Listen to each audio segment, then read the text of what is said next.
You bought a small town in 1991, Johnny. Yes, I bought that as a joke for my son. Wait, you actually purchased that town? Since its 2015 premiere, Schitt's Creek has slowly become one of the most beloved sitcoms in North America. But after 6 seasons, 80 episodes, and 4 Emmy nominations, the cast of this unlikely hit series is preparing to say goodbye. I think I'll miss the paychecks most of all.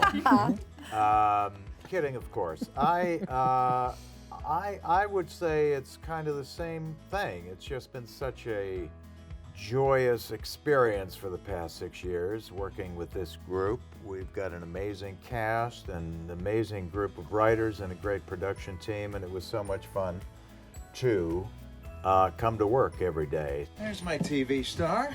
Hi, sweetheart. Hi. Nervous? No, I'm good. I'll miss the crew and all the rest of the cast too, of course. Having a fun role to play and getting to play ridiculous at my age. I mean, they stole all my answers. I was waiting for you to say nothing. No, nothing. I'm free.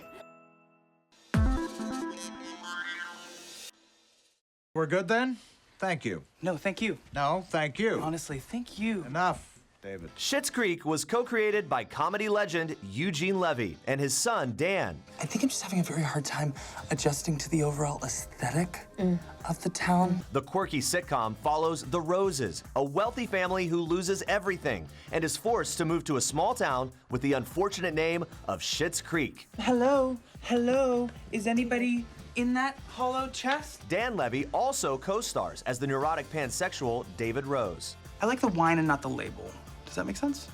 Yes. Schitt's Creek is a pretty idyllic place to live, and I think it's shown people across the world that if you embrace people's differences and support people for their differences and ultimately empathize with people instead of turning on people, that you're only going to be left with a positive experience and a really supportive and incubative place to develop yourself and find yourself. I need money to get back on my feet so I can employ more people that might actually end up saving you money in the long run. Now, am I the only one who understands how an economy works around here? Dan's father, Eugene, plays the family patriarch, Johnny Rose, a frequently befuddled former video store magnate.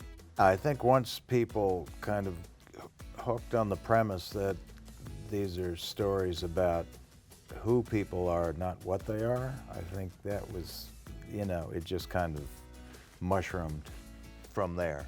I knew all along because, like, anything with You should be a these network two, executive. I should, you know what? And maybe I will be. No, anything with the names Catherine O'Hara and Eugene Levy attached to it, you know, it's. You will work until it hurts. The cast's other comedy legend, Catherine O'Hara, co-stars as Johnny's wife, Moira Rose. I've never gotten this kind of attention in my life. This is crazy. When you do comedy and you get recognized, it's just, I keep getting embarrassed thinking I know them as well as they know me, and I'm forgetting why I know them. I'm going, I'm sorry, I can't remember your name. And you go, no, we've never met. I didn't go missing, David. The FBI knew where I was the entire time. Rounding out the cast is Annie Murphy as the ditzy daughter, Alexis. It really is 4 of us that are the butt of the joke. Yeah. I think, you know. And that was always the case. Yeah. We never wanted the small town we never wanted to go there because somehow it's become the expected thing to do, which is to have the small towns people be the people that are somehow less than the people, than the, you know, big city folks that are coming. We wanted to flip it on its head and have the Rose family be the people that have to change and have to learn and grow. And that the town itself is so progressive in its thinking and its level of acceptance that you can't help but become better people because of it.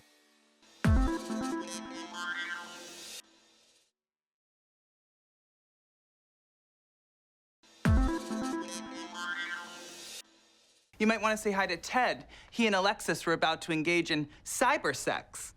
People have been like, when's the reboot? I'm like, the show isn't even finished yet. Can you imagine if we just announced a reboot coming next year and they're like, isn't that just another season? It's like, no.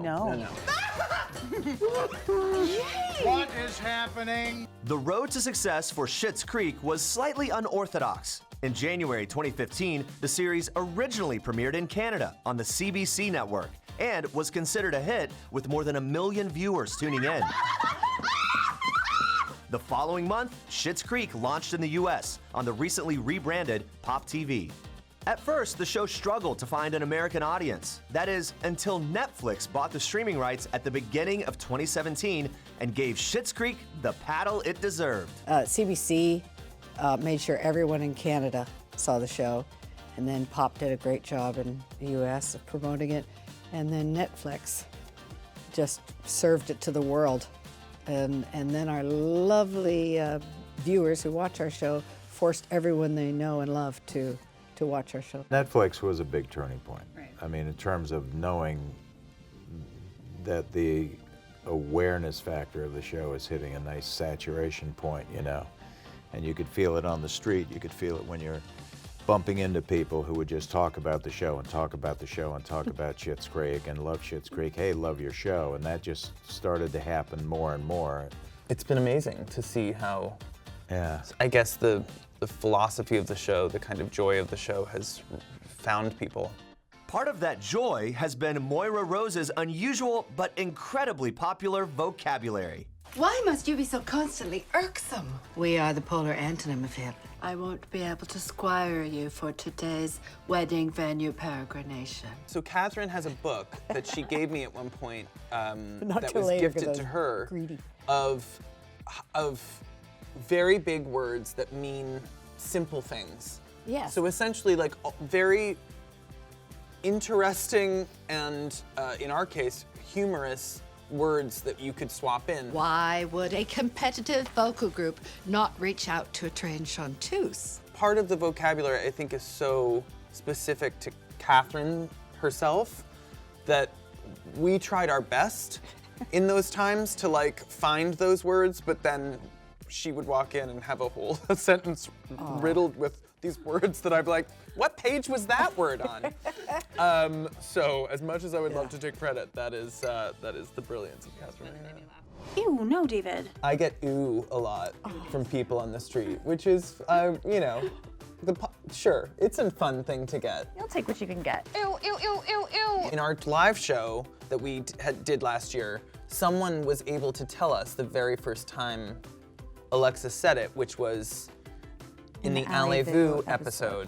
Oh my God, ew, David. But it's funny doing these live shows that we've been doing this year, up close and personal shows. It's the reaction that Ooh David gets when it pops up on the screen is insane. How people have taken to that. I don't know what that says about our culture. I'm happy that we've done something. Yeah. I don't know if that's necessarily the contribution. It reflects a character It they does. absolutely adore. That is true. Yeah. This party is gonna be It's not a party. awesome. It's not a party. So it's not much a party. fun. I'm so excited.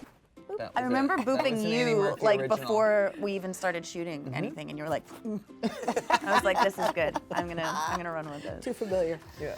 Yes, and I think Johnny does that with the Roland's baby. Boop boop beep boop, and he goes boop beep boop, which means that's where Alexis picked it up originally. From Johnny That booping from her Johnny. as a child. See? This is all sounding very strange. Yes. Layers. Yes, When spoken Layers. aloud. piecing that Texture. together now. Exactly. When it's time to lay down your weary head, you'll find comfort and safety at the partially renovated Rosebud Motel. In a way, I feel what's exciting about this last season of our show and the fact that it has somehow aligned with the biggest audiences we've ever gotten is we have somehow managed to take a show that I think has built an audience in binge watching on Netflix once Netflix came on and return them back to episodic television, because now Pop has gotten the biggest numbers they've ever gotten for our last season, and people are now watching episode by episode, which to me is the purest form of television. And somehow we have managed to sort of land our plane with people going back to the way that we used to watch television and tuning in week after week and building that anticipation and really savoring what they're watching. We seem to be living in this time where the impulse is like, if things are going great, make 9,000 episodes out of it. And I get it, from like a business standpoint, I suppose it's kind of lucrative. But I really feel like from day one, we've been about quality. We've been about telling the best possible stories we could and making our characters, arcs as interesting and dynamic and exciting as they possibly could be. And that's not easy. It takes a lot of work. Yeah, we kind of accomplished what we set out to do, which is create a good character-driven comedy. I'm gonna miss you as well. I just keep saying, we're respecting the show. The show is telling us where we go. The show has told me that it was ready to end.